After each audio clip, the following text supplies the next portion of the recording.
Alors, bonjour tout le monde, bienvenue à une autre émission de Brochu en direct en ce samedi 24 juin, fête nationale des Québécois. Bonne Saint-Jean-Baptiste tout le monde. Alors, aujourd'hui, tel que promis, nous aurons en exclusivité en Amérique du Nord française, Erwan Castel qui vient de s'ajouter en coulisses avec nous. Alors, tel que promis, en direct du Donbass, Erwan Castel va venir nous livrer les dernières nouvelles concernant le front là-bas et tout ce qui concerne la nouvelle fraîche là, qui est sortie dans les dernières heures, c'est la sortie de Prisogine qui semble... il semble y avoir beaucoup de désinformation concernant cette sortie-là et comme le dit en commentaire, je l'avais tantôt, je l'avais mis à l'écran.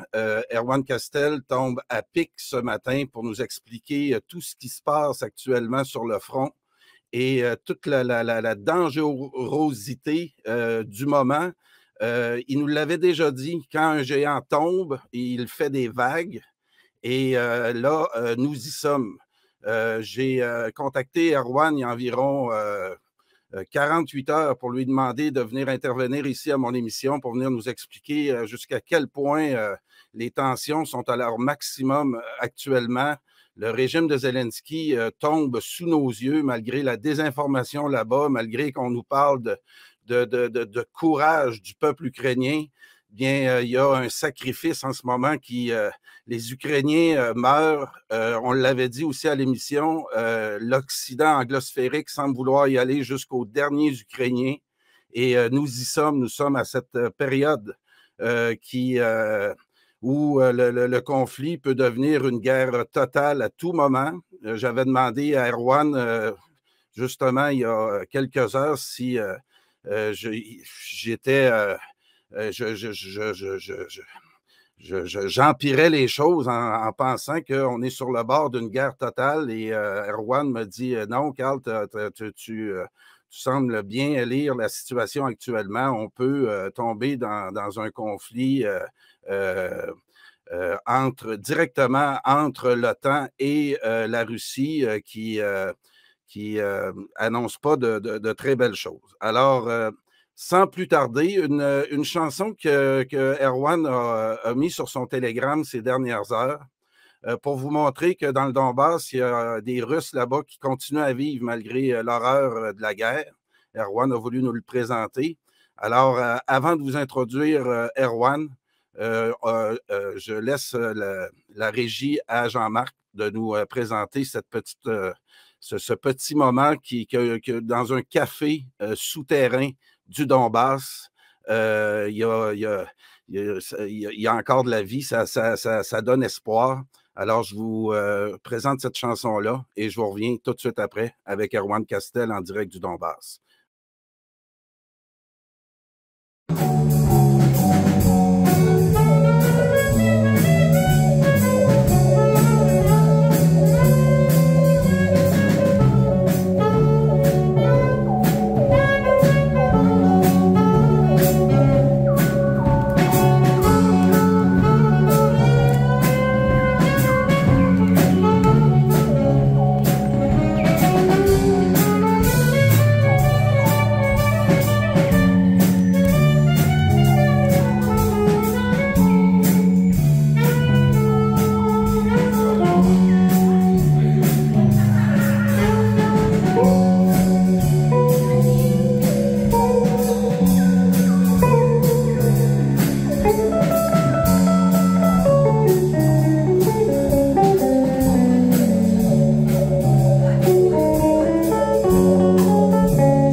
direct du Donbass. Sans plus tarder, j'ai avec moi Erwan Castel. Erwan, bonjour. Oui, bonjour.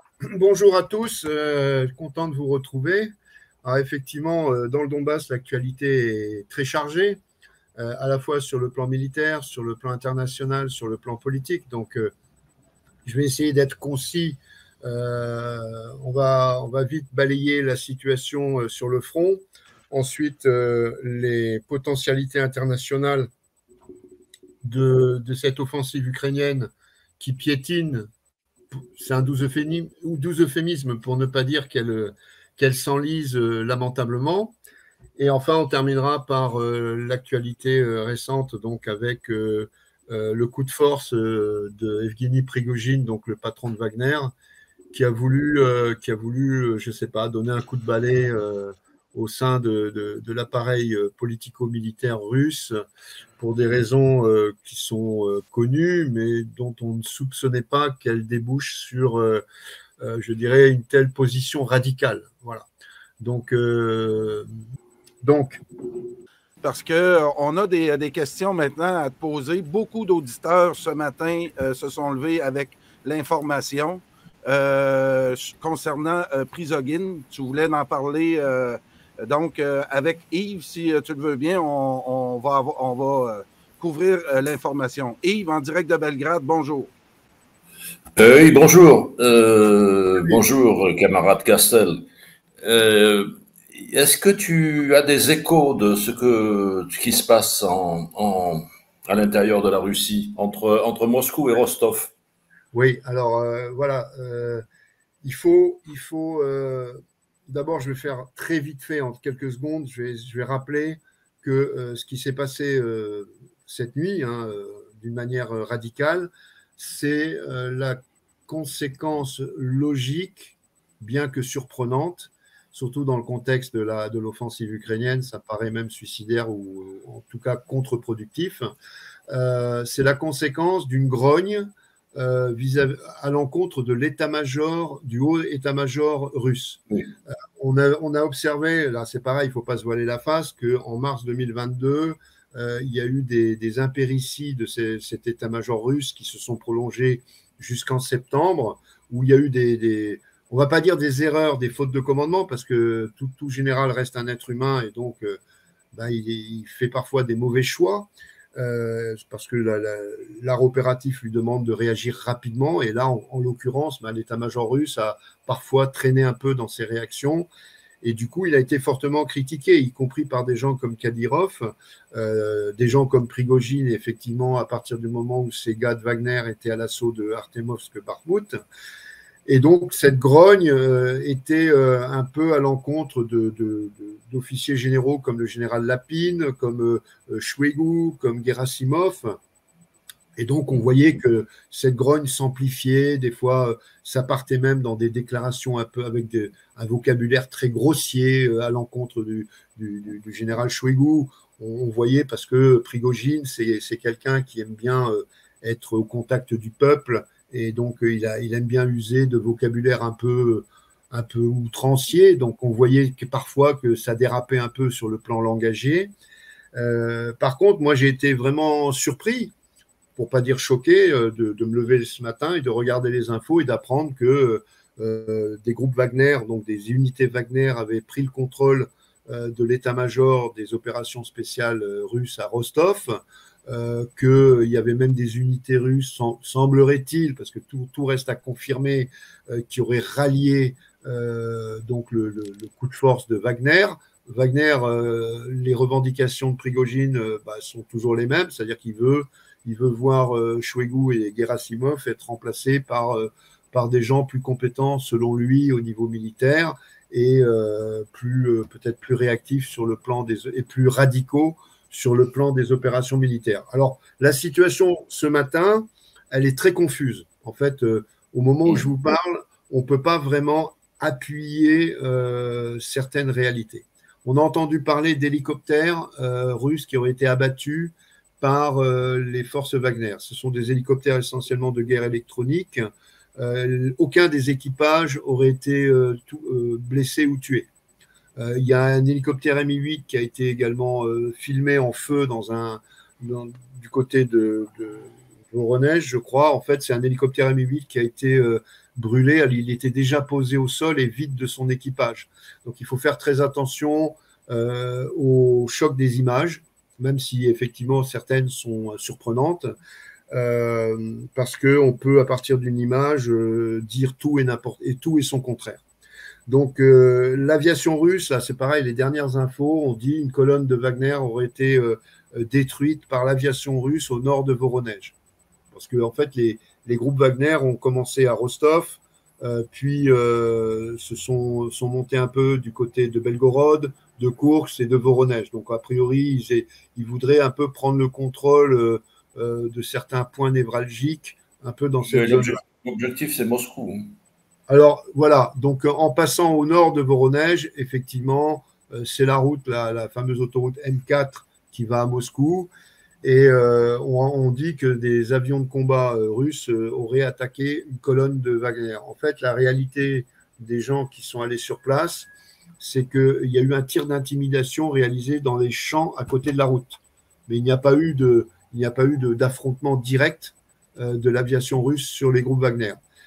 Ce qui est important, c'est que Poutine a fait une intervention, un appel à la nation ce matin. Donc là, il a fait un appel à la nation où il a demandé, en fait, en gros, savoir raison garder.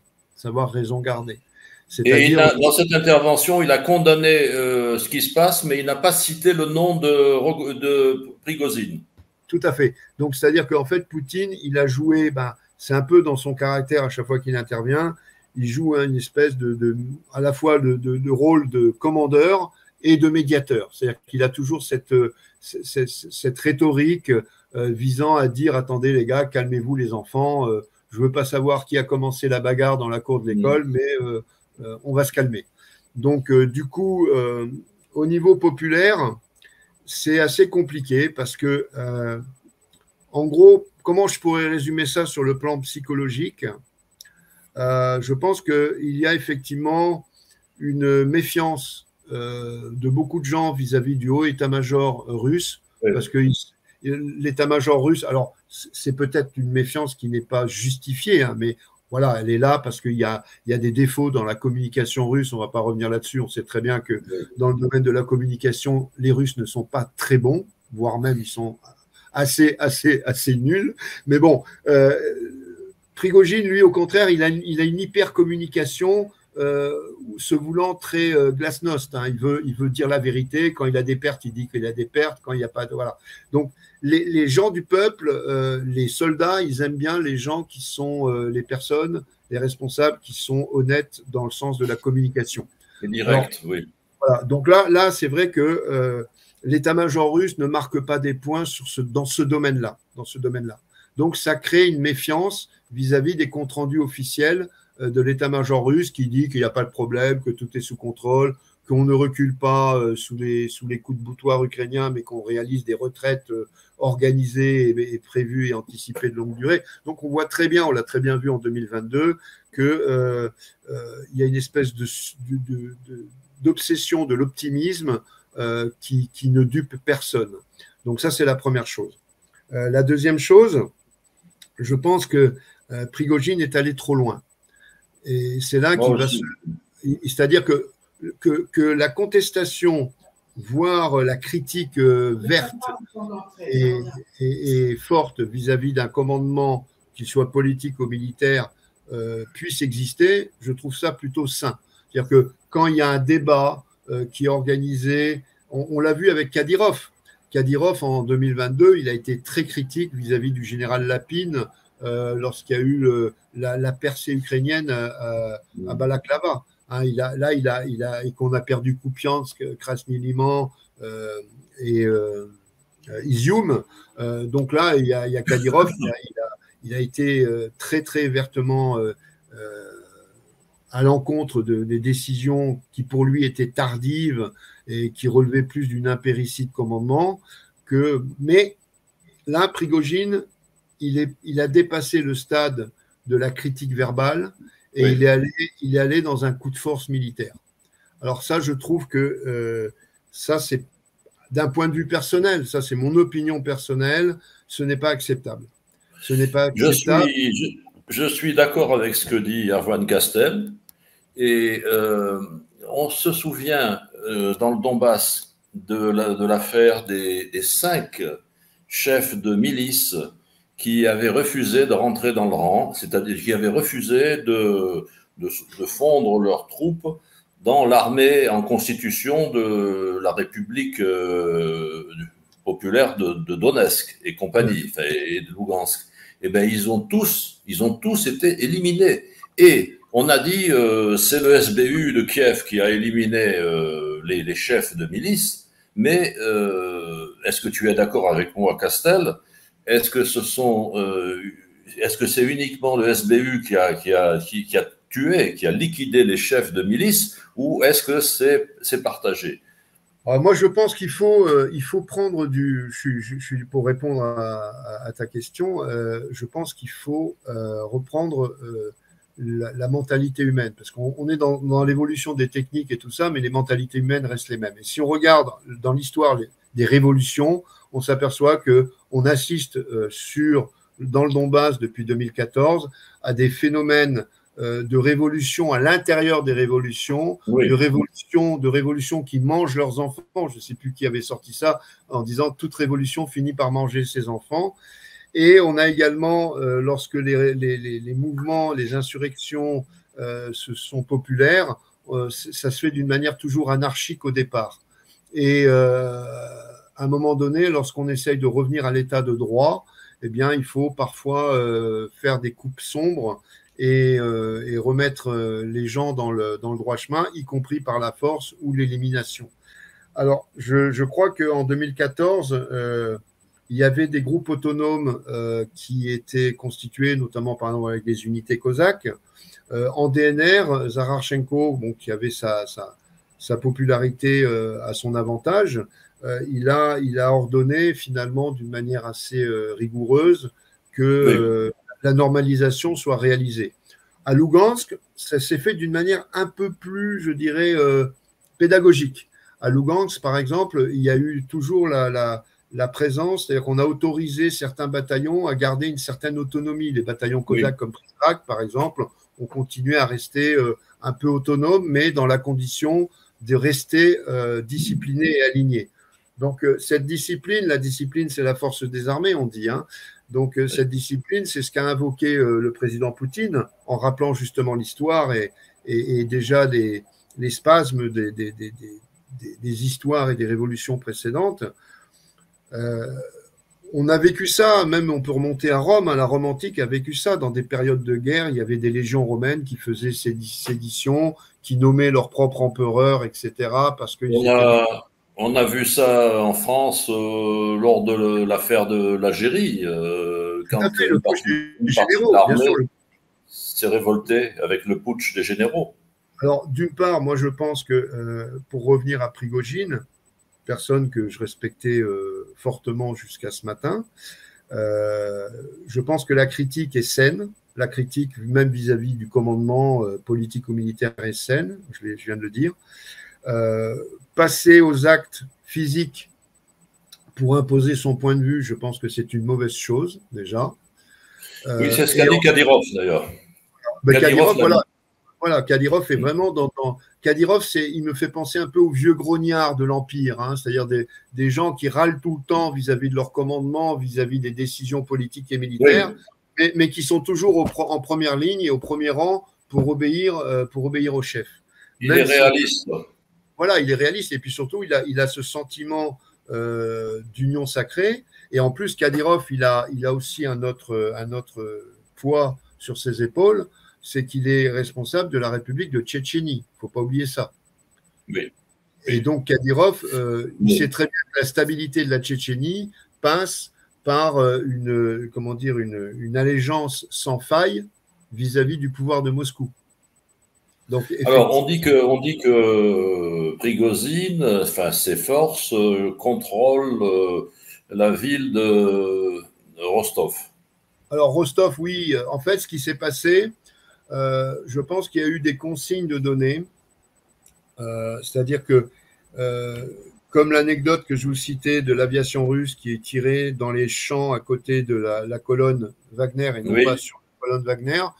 Je pense que la première consigne qui a été donnée lorsque les unités Wagner sont arrivées à Rostov, c'est éviter, priorité numéro 1, éviter l'affrontement fratricide. Voilà. Je pense que ça a été la consigne. Donc effectivement, les forces de sécurité de Rostov, la police, l'armée, les unités et l'état-major avec leurs unités de protection, ils ont laissé en fait Wagner arriver. Ils n'ont pas voulu tout de suite engager le feu contre Wagner. Ils ont dit, bon, là, il y a un problème grave, mais ça va être résolu. Et c'est ce que je pense personnellement. Je pense que cette crise interne va être résolue, je pense, dans les, je ne sais pas, 2 ou 3 ou 4 jours à venir maximum. Je pense que ça... Alors, il y a une vidéo, je ne sais pas si tu l'as vue, qui est sortie, où l'on voit Prigozhin à Rostov en discussion avec F. Kurov, adjoint de Shoigu, et Alexeyev, adjoint de Gerasimov. Est-ce que tu as vu cette vidéo? Alors, j'ai pas vu la vidéo, mais j'ai vu des comptes rendus écrits sur cette rencontre. Cette rencontre, a priori, s'est faite, je dirais, dans une atmosphère cordiale. Hein, ça n'a pas été. Apparemment. Ça n'a pas été, voilà. Et donc, Prigozhin a dit, en gros, Prigozhin a dit, je veux capturer Shoigu, je sais pas, je veux. Et le vice-ministre de la Défense a dit, bah, allez-y, allez le prendre si vous voulez, quoi. Du style, essaye toujours, mon gars, quoi. Donc, j'ai un peu de la peine pour Prigozhin. Alors, je ne sais pas, est-ce que c'est un personnage certainement qui s'est laissé emporter par son narcissisme et sa mégalomanie. Peut-être que sa popularité acquise à Artemovsk lui montait à la tête, je ne sais pas. La victoire de Bakhmout, oui. Oui, tout à fait. Je pense qu'il s'est pris un peu pour le calife à la place du calife. Oui. Et je sais qu'il a eu des pertes personnelles. Il y a des amis qui ont été tués dans les combats, des amis très chers. Donc peut-être qu'il a eu un... Parce qu'il ne faut pas oublier que Prigozhin n'est pas un militaire au départ. Hein. Il ne faut pas oublier ça. Hein. Prigozhin n'est pas un militaire. Donc peut-être qu'il a peut-être... C'était un cuisinier de Poutine. Voilà, c'était le cuisinier de Poutine. C'est un homme d'affaires. C'est un homme d'affaires, c'est un oligarque. Donc peut-être qu'il a du mal à gérer je dirais, les impacts émotionnels de la guerre sur le plan militaire. Oui, mais il aurait dû se rendre compte que toutes ces déclarations intempestives, en tout cas pour certaines d'entre elles, allaient faire les choux gras des médias occidentaux. Alors, les médias occidentaux, même l'opposition russe comme Khodorkovsky se sont précipités en disant « je soutiens Prigozhin ». Parce qu'évidemment, dès qu'il y a une zizanie du côté russe, tous les mondialistes disent « c'est super, c'est des bons gars ». Quoi. Donc, je pense que Prigozhin s'est laissé emporter par sa fougue, par sa personnalité.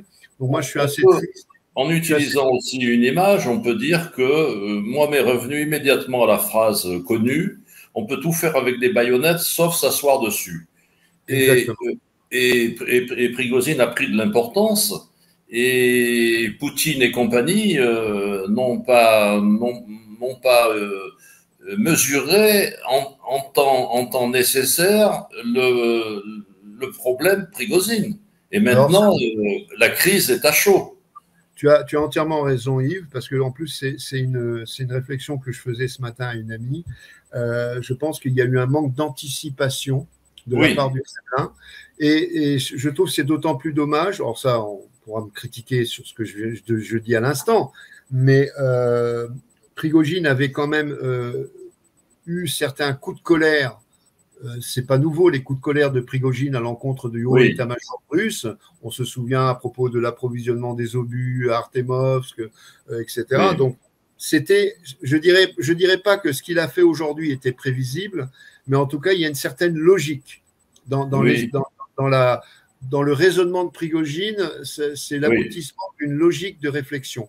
Et c'est vrai que le rôle d'un chef, comme le rôle d'un père de famille, je dirais, c'est d'anticiper sur les querelles internes entre les enfants, d'anticiper sur les crises éventuellement au sein du couple, etc. Donc, je pense qu'on n'a pas pris, justement, comme tu viens de le dire d'une manière pertinente, il n'y a pas eu à un moment donné une bonne prise à la bonne mesure de ce qui pouvait se passer. Hein. Voilà. Et il ne peut, dans un État, et surtout dans un État en guerre, il ne peut y avoir qu'une seule direction principale. Alors, il n'y a pas de tête. Et puis, il faut faire attention à deux choses. D'une part, nous sommes en guerre, donc même si le chef est critiquable, oui, on doit faire cohésion autour de lui. Oui. Lorsqu'on est en guerre, une décision peut être contestée, mais elle ne doit jamais être contrée. On ne doit jamais contrer une décision. Là, Prigojine, il a dit ce matin, une des dernières déclarations de Prigojine, il refuse d'obéir à Poutine. Donc là, c'est normalement c'est cour martiale. Hein. Normalement, c'est une erreur. C'est une erreur. C'est une faute grave, c'est-à-dire qu'il y a une espèce d'obstination infantile. Là, je peux dire quasiment infantile. Et je trouve très dommageable, surtout, alors déjà, il y a le contexte de la guerre, mais en plus, chose qui exacerbe la gravité de cette décision de Prigojine, c'est que ça se fait exactement pendant l'offensive ukrainienne. Et oui.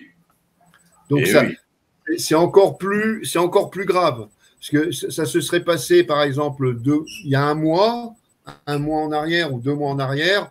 Bon, ça aurait été gravissime parce qu'on est en guerre, effectivement, ou en conflit armé, mais c'était gérable. Là, on ne sait pas quelles vont être les répercussions sur le plan du commandement, des flux logistiques, etc. Et je verrais bien, en ont-ils encore les moyens, mais je verrais bien l'état-major ukrainien essayer d'exploiter, je dirais, cette déstabilisation. Bien sûr. Même si elle est éphémère, en tout cas, d'essayer de se précipiter dans ce moment de confusion, on va dire, pour tenter un coup de force sur le front. C'est possible. Où sont actuellement les forces de Wagner? Alors, les forces de Wagner auraient été retirées de la ligne de front. Ouais.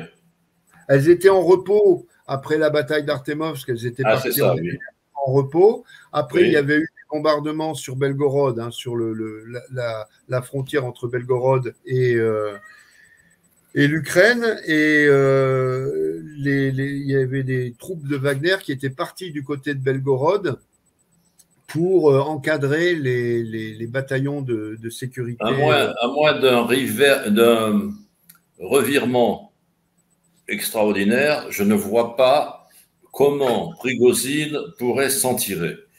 Non, il allait trop loin. Il s'est mis dans une situation extrêmement dangereuse pour lui-même et sans retour. Or, jusqu'à présent, Wagner avait joué un rôle important pour la Russie, notamment un rôle en Afrique et un rôle moindre, mais un rôle au Proche-Orient. Or là, ce qui s'est passé aujourd'hui, cette nuit, ça ressemble à un coup de poignard dans le dos de la direction principale russe. C'est un coup de poignard dans le dos qui va être un suicide pour Prigojine. Voilà. Et on peut penser que Poutine va réduire, sinon Wagner, du moins, enfin je pense que certains éléments de Wagner seront récupérés et replacés dans l'armée régulière, mais Prigojine et ses associés, à mon avis, vont mal finir. Oui, de toute manière, ou alors on peut imaginer effectivement qu'il soit écarté. Vraisemblablement, il y aura une condamnation et des peines de prison pour certains, en tout cas pour les. Il est recherché officiellement par le FSB. Oui, ça y est, le FSB a fait une enquête. Ils ont été déclarés ennemis de l'État. Hein. Ils ont été et agents étrangers. Ils ont été déclarés agents étrangers. Oui. Donc je pense qu'il faut à la fois prendre la mesure de la gravité des événements qui se sont déroulés depuis ce matin 5 heures, mais en même temps, il faut relativiser, c'est-à-dire qu'il ne faut pas partir dans des supputations comme je le vois sur les réseaux sociaux. Derrière Prigojine, il y a les Américains, etc. Il ne faut pas tomber dans dans une vision bipolaire. On n'est pas, voilà, tout ce qui n'est pas avec. Ce sont des bêtises. Voilà, ça, ce sont des bêtises. Non, mais il y a, à la faveur de cet événement, il y a une grosse désinformation sur les réseaux sociaux. Ah, mais bien sûr, complètement. Complètement. Et certainement, je pense qu'il y a une grande part de déception également. Et je fais partie des gens déçus par Prigojine. Peut-être vous aussi, parce que même si c'était un personnage un peu fantasque, un peu fanfaron, un peu grande gueule, etc. Mais en même temps, il avait un côté utile parce que justement, il tirait la sonnette d'alarme sur certains problèmes internes. Il avait un peu remplacé Kadyrov dans le discours critique et constructif. Or là, il est passé du discours constructif à une contre-productivité. Je ne sais pas si tu as vu cette déclaration là d'un dénommé Charrier, je ne sais pas qui c'est, mais la présentatrice, je la lis, de Channel One, Ekaterina Andreeva, a expliqué. Channel One, c'est peut-être la une, la chaîne 1 Ekaterina Andreeva a expliqué en direct pourquoi la vidéo sur les conséquences de l'attaque présumée contre le camp de Wagner avait été mise en scène. Le premier signe, dit-elle, est l'absence d'autres preuves vidéo. Les déclarations au nom de Prigozhin ont été diffusées sous forme de messages audio, dont les métadonnées sont les mêmes. Elles ont toutes été enregistrées en même temps et publiées en mode différé. Et enfin, le troisième signe d'info, à partir du moment où la vidéo avec les conséquences des frappes présumées a été publiée jusqu'au moment où la première vidéo avec des déclarations est apparue, pas plus de 15 minutes se sont écoulées. Avec toutes les technologies modernes, il n'est guère possible de collecter tous les rapports de terrain en si peu de temps, d'analyser les conséquences et d'écrire des messages, a conclu Andreeva.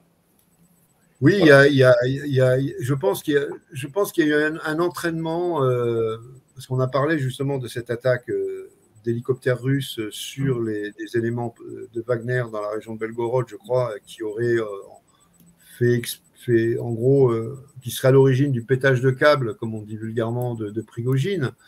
Oui, mais elle dit que c'est faux. Mais je pense que je pense que c'est un fake. Je pense que c'est un fake, complètement. Ouais.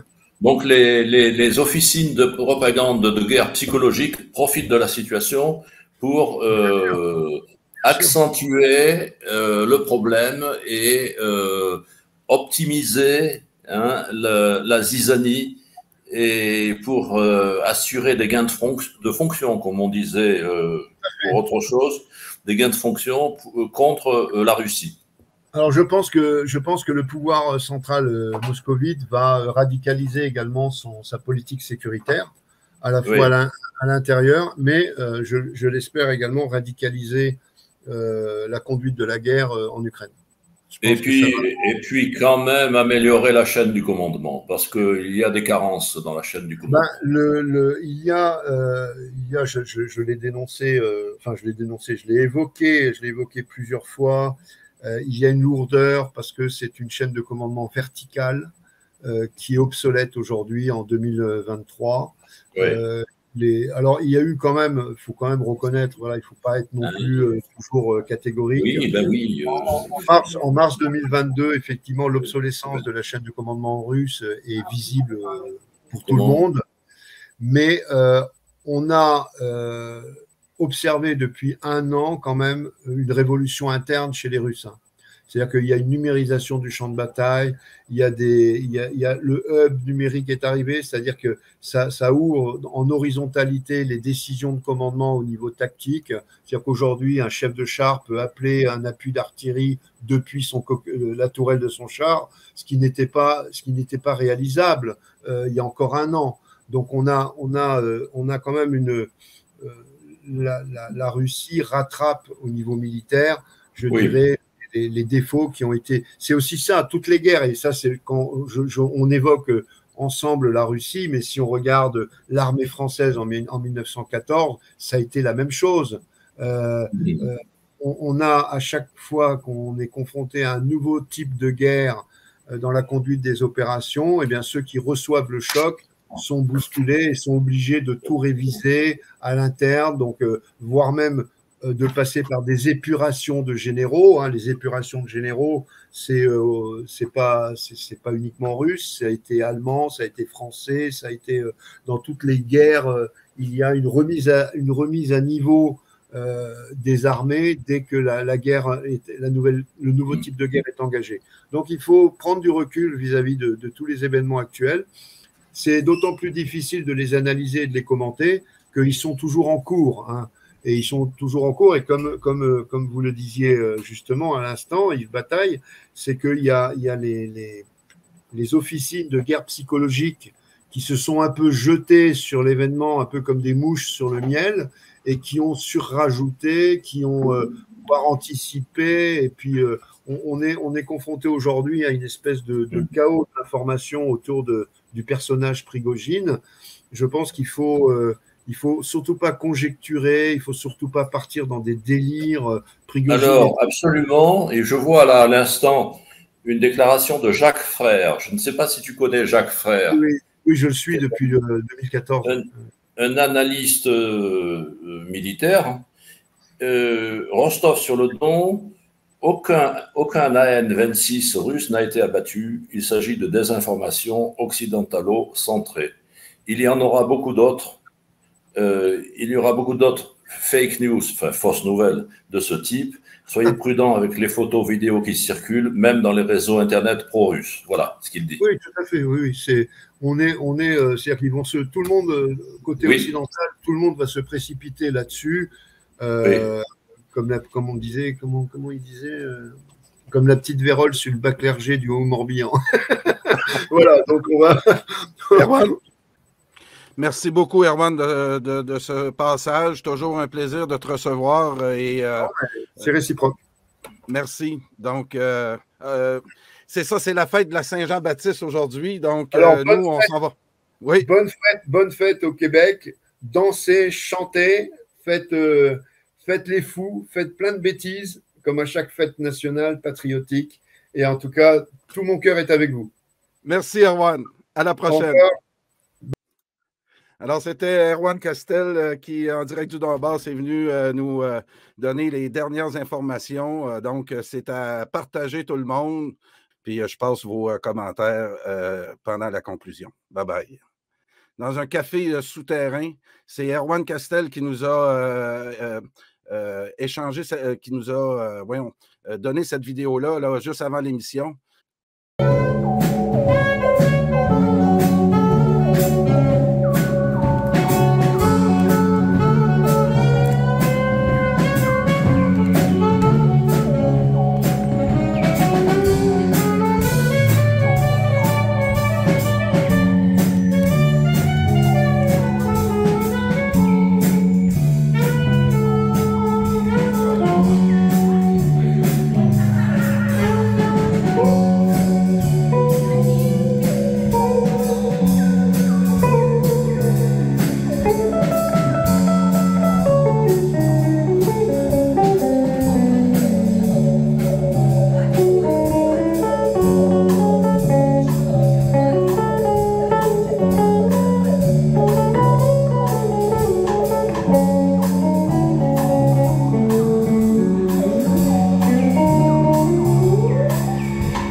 Pour tout commentaire, nous vous invitons à nous écrire studio@radioinfocité.com.